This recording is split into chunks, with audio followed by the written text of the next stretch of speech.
आयुर्वेद दिवस का अकाल प्रसव, premature delivery of Ayurveda day. लेखक वैद्य Rishikesh Balkrishna Mehtre, MD Ayurveda, MA Sanskrit, Pune, Maharashtra, Bharat, India.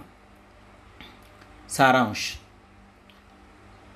Ayurveda day Dhanvantari जयंती इस तिथि जो हर वर्ष बदलती रहने की संभावना होती है, वहाँ से चेंज करके बदल के एक फिक्स डेट पर मनाया जाना चाहिए। इसलिए आयुर्वेद डे को धन्वंतरी दिवस से बदलकर इस साल से 2025 से 2016 के बाद 9 साल के बाद इस साल 2025 से अब 23 सितंबर को मनाया जाएगा, अर्थात धन्वंतरी जयंती धनत्रयोदशी पूर्व निर्धारित आयुर्वेद दिवस के करीब करीब एक महीना पहले मनाया जाएगा।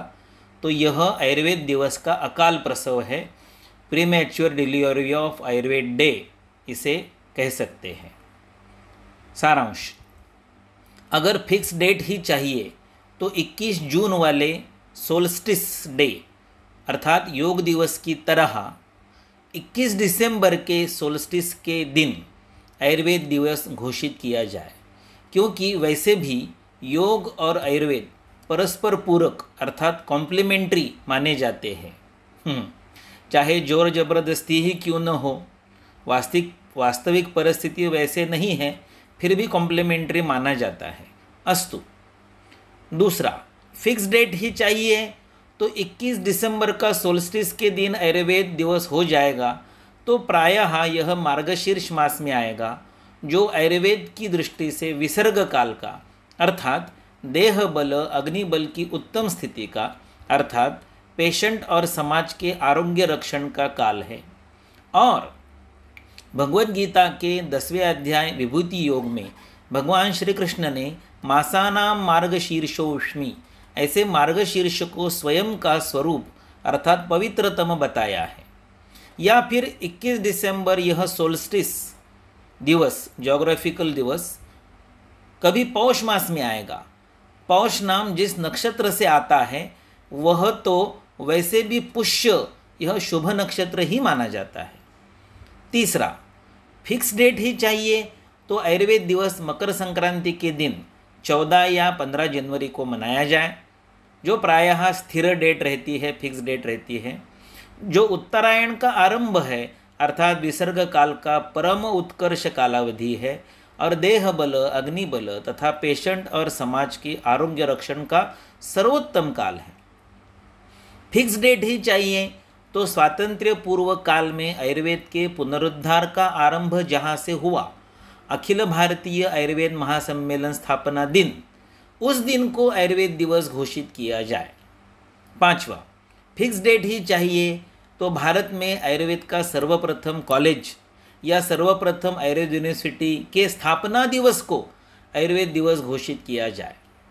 छठा, ग्रेगोरियन इंग्रजी तथाकथित ग्लोबल वैश्विक जागतिक कैलेंडर जो स्वयं ही अनियमित है, उसके बजाय जो सहस्राधिक वर्षों से निर्दोष अचूक कालगणना कर रहा है, उस भारतीय कालगणना अर्थात पंचांग के तिथि पर आयुर्वेद दिवस मनाना अधिक उचित इसलिए भी है कि धन्वंतरी का आयुर्वेद से सीधा निश्चित संबंध है। इसीलिए धन्वंतरी जयंती, धनत्रयोदशी, धनतेरस, अश्विन वद्य त्रयोदशी यही उचित आयुर्वेद दिवस हो सकता है। सातवां, यदि किसी भी अन्य शास्त्र, संस्कृति, देश, भाषा के उत्सव त्योहारों को उनके अपने निश्चित दिन की बजाय बदलकर फिक्स डेट के लिए अंग्रेजी कैलेंडर के ही दिन पर मनाना, सेलिब्रेट करना अगर स्वीकार्य नहीं है, तो आयुर्वेद दिवस को भी अंग्रेजी कैलेंडर के फिक्स डेट पर मनाने का दुराग्रह, हट्टाग्रह व्यर्थ है। क्या फिर रामनवमी, श्री कृष्ण जन्माष्टमी, दिवाली, हनुमान जयंती ये तिथि पर आने वाले उत्सव और त्यौहार, इनको भी फिर फिक्स डेट पर मनाना अनिवार्य करेंगे? नहीं करेंगे ना। तो आयुर्वेद दिवस को भी तिथि पर मनाइए, फिक्स डेट पर नहीं।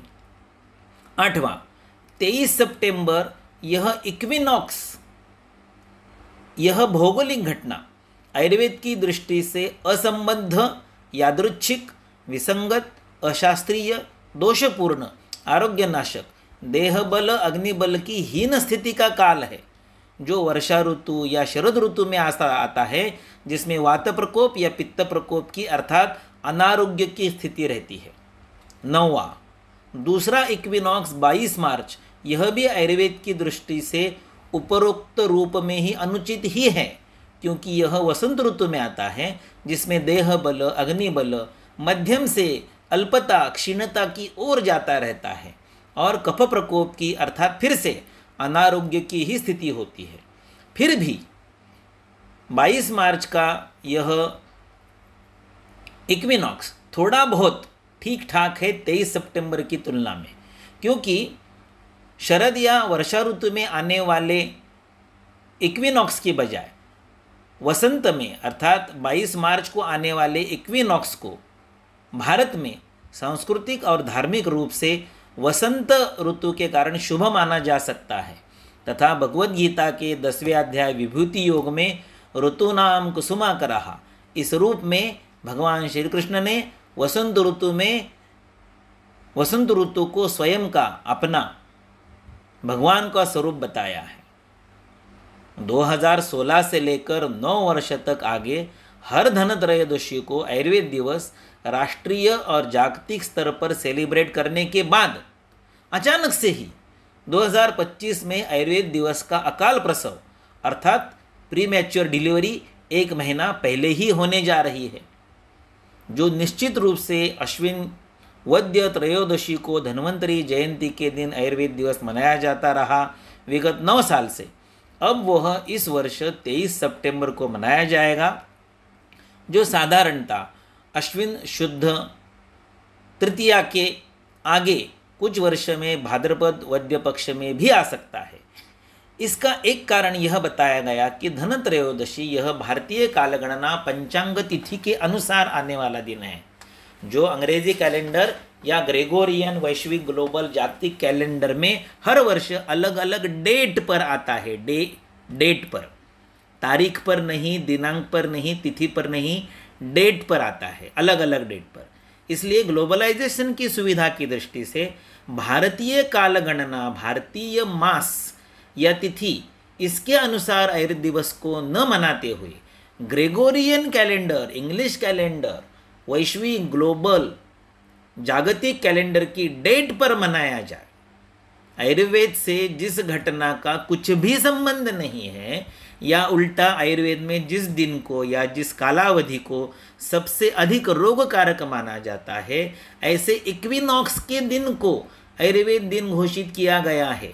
यह अत्यंत खेदकारक, आश्चर्यकारक, विसंगत, विलक्षण बात है। इसे इक्विनॉक्स ऐसे अंग्रेजी में कहा जाता है, अर्थात सूर्य जब विषुववृत्त पर होता है, इक्वेटोर पर होता है तब। किंतु ऐसा एक इक्विनॉक्स डे वर्ष में 2 बार आता है, तो क्या 2 बार आयुर्वेद दिन मनाएंगे एक ही वर्ष में? जो इक्विनॉक्स 22 मार्च को आता है, जो इस 23 सितंबर की तुलना में थोड़ा बहुत तो उचित हो जाता, क्योंकि 22 मार्च वसंत ऋतु में आता है, जिसे भारत में सांस्कृतिक और धार्मिक महत्व भी है, और आयुर्वेद में भी अन्य ऋतु की तुलना में वसंत को ठीक ठाक माना गया है। और भगवद गीता में 6 ऋतुओं में भगवान श्री कृष्ण का स्वरूप वसंत ऋतु ही है। फिर भी जितना धन्वंतरी जयंती, धनत्रयोदशी, धनतेरस, अश्विन कृष्ण त्रयोदशी यह आयुर्वेद दिवस सबसे अधिक उचित है, उतना ना तो 23 सितंबर है ना ही 22 मार्च, क्योंकि ये दोनों भी आयुर्वेद में उल्लेखित ऋतु वर्णन के अनुसार या तो शरीर और अग्नि के बल के मध्यम या हीन क्षीण होने का काल है, या फिर यह कफ के प्रकोप का या वात पित्त के प्रकोप का काल है, अर्थात यह अनारोग्यकारक, रोगकारक, आरोग्य नाशक काल है। इसकी तुलना में धनत्रयोदशी, जो पूर्व 9 वर्ष से मनाया जाता रहा आयुर्वेद दिवस के रूप में, यह विसर्ग काल की अर्थात शीत ऋतु की अर्थात आरोग्य कारक काल की शुरुआत या आरंभ है, और आयुर्वेद की देवता धन्वंतरि के नाम से जुड़ा हुआ है, इसलिए पवित्र मंगल उदात्त है। किंतु दोनों इक्विनॉक्स उतने अच्छे नहीं हैं। उनमें भी 22 मार्च वसंत ऋतु की तुलना में 23 सितंबर को आने वाला वर्षा या शरद ऋतु में आने वाला इक्विनॉक्स, यह आयुर्वेद दिन होना अत्यंत विसंगत और अशास्त्रीय है, क्योंकि मार्च से अक्टूबर या वसंत, ग्रीष्म, वर्षा और शरद, ये 4 ऋतु वैसे भी मानव शरीर के लिए रोगकारक ही होते हैं। इसलिए वसंत ऋतु का 22 मार्च वाला या वर्षा शरद ऋतु का 23 सितंबर वाला दोनों भी इक्विनॉक्स डे आयुर्वेद शास्त्र की दृष्टि से अत्यंत असंतुलित, बलहीन और जिस तत्व पर आयुर्वेद शास्त्र का मुख्य आधार है उस अग्नि के बलहीन क्षीण होने का काल है। 23 सितंबर कभी भाद्रपद में आएगा, कभी अश्विनी में आएगा, अर्थात कभी वर्षा ऋतु में आएगा, कभी शरद ऋतु में आएगा। वर्षा ऋतु तो आयुर्वेद के शास्त्र में सर्वाधिक दुर्दिन, सर्वदोष प्रकोपक, सर्वरोग कारक और अग्नि की अत्यंत मंद और हीन बल स्थिति का काल है। वैद्यानाम शारदी माता, अर्थात शरद ऋतु यह वैद्य की माता है, फेवरेबल है।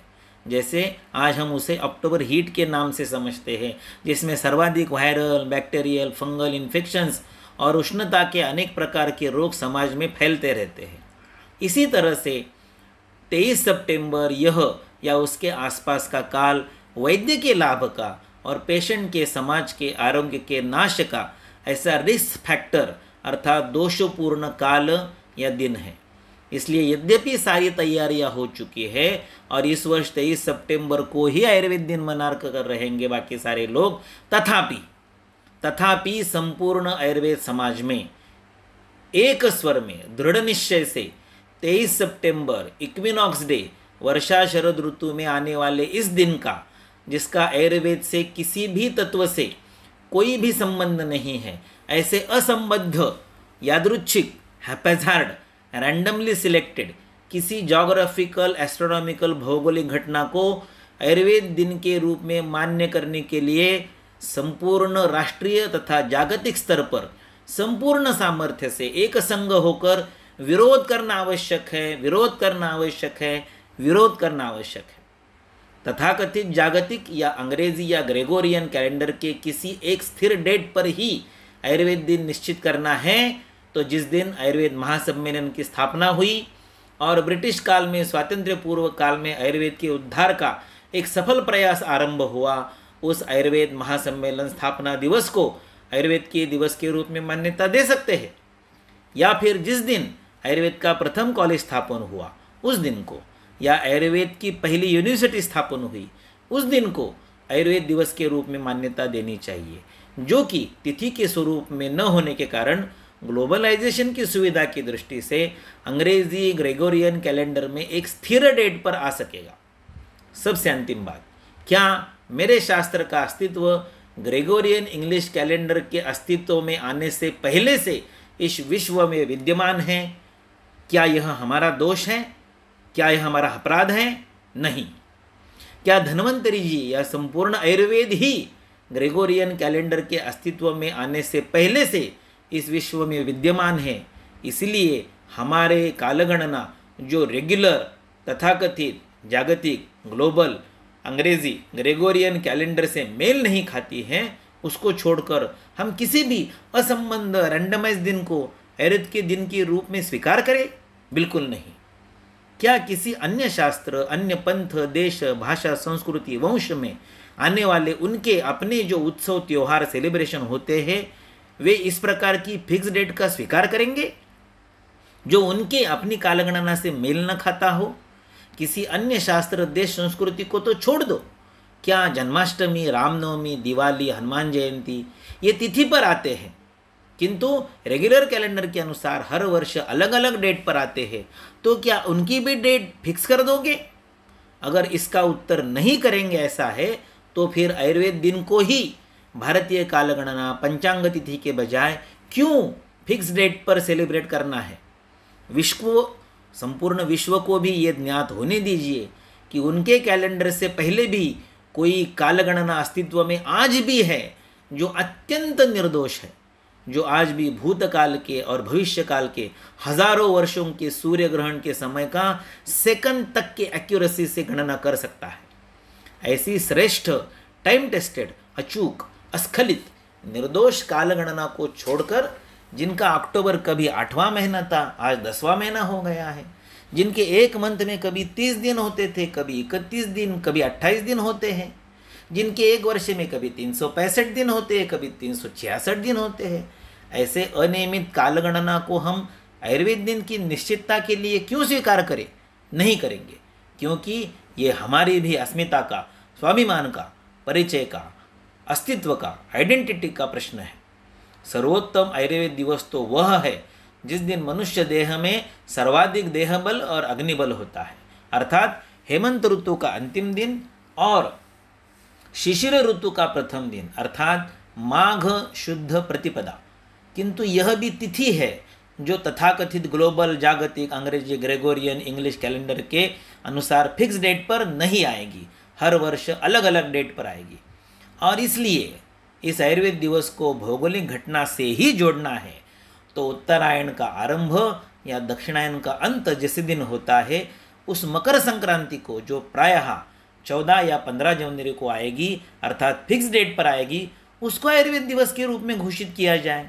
या फिर यद्यपि अकारण ही योग एंड आयुर्वेद को कॉम्प्लीमेंट्री शास्त्र के रूप में प्रचारित और प्रस्थापित किया गया है, जो वास्तविक स्थिति है ही नहीं, किंतु तथापि जैसे योग दिवस 21 जून के सोल्स्टिस पर मनाया जाता है, वैसे आयुर्वेद दिवस को भी 21 दिसंबर के सोल्स्टिस पर मनाया जा सकता है, जो एक फिक्स डेट भी है और आयुर्वेद की दृष्टि से विसर्ग काल का उत्कर्ष कालावधि है, जो पेशेंट और समाज के लिए आरोग्य रक्षक काल है।